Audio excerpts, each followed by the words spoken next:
Olha só, gente, 8 oliveiras apreendidas pela Polícia Rodoviária Federal ontem. Nós mostramos aqui ao vivo. Esse caso foi em Rio Preto. Quando elas passavam por aqui, foram liberadas ao motorista que estava fazendo esse transporte das árvores. Ontem o Kleber Luiz entrou e abriu o SP ao vivo e mais uma vez ele retorna para explicar para a gente. Tinham várias possibilidades, né? Essa árvore em geral tem uma origem estrangeira e se o IBAMA não permite que espécies invasoras, por uma série de questões, entre sem a devida possibilidade legal, com autorização formal, e aí a gente colocou a questão de crime, a questão administrativa, e aí de ontem para cá a gente teve uma mudança bastante diferente daquilo que foi colocado, inclusive pela própria polícia. Ô Kleber, boa noite para você. Por que as árvores foram devolvidas?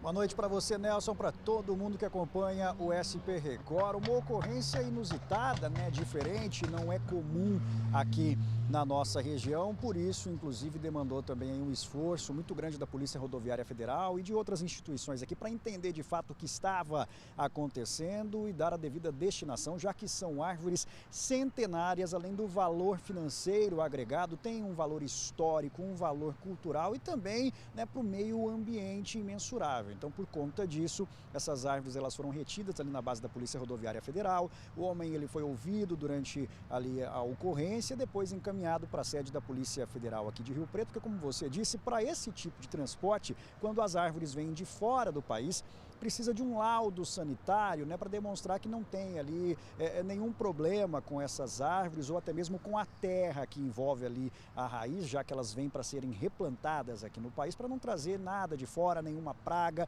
para não contaminar a nossa flora aqui no país. Então é um controle muito rígido. E a polícia tinha ali uma informação, tinha feito um levantamento pelo serviço de inteligência de que essas árvores teriam vindo da Argentina, mas o carregamento foi feito em território brasileiro. Essa carga foi colocada neste caminhão em Santa Catarina, na fronteira com a Argentina. Por isso ficou um pouco difícil comprovar essa origem de fora do país. Havia uma documentação, uma nota fiscal, ainda assim chamou a atenção da Polícia Rodoviária algumas divergências em documentações, tanto é que a gente conversou hoje com o Flávio Catarussi, da Polícia Rodoviária Federal aqui em Rio Preto. Ele explicou um pouquinho melhor para a gente sobre essa divergência e também sobre o porquê essas árvores foram então devolvidas, né, ao caminhoneiro e ele seguiu viagem com elas até Minas Gerais, que era o destino. Vamos ouvir o que ele disse.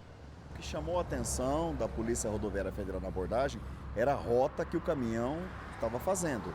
A documentação fiscal dava uma rota que indicava que ele deveria ter saído de Goiás e vir até Minas Gerais. Então, como ele estava totalmente fora da rota prevista na documentação fiscal, iniciou-se a partir daí uma apuração para ver a legalidade dessa carga. Dentro de todos os estudos, junto com os outros órgãos de fiscalização que nós fizemos, decidimos então liberar a carga para o motorista. Tudo isso vai gerar um documento e esse documento, essa situação, será analisada administrativamente pelo Ministério da Agricultura, Pecuária e Abastecimento.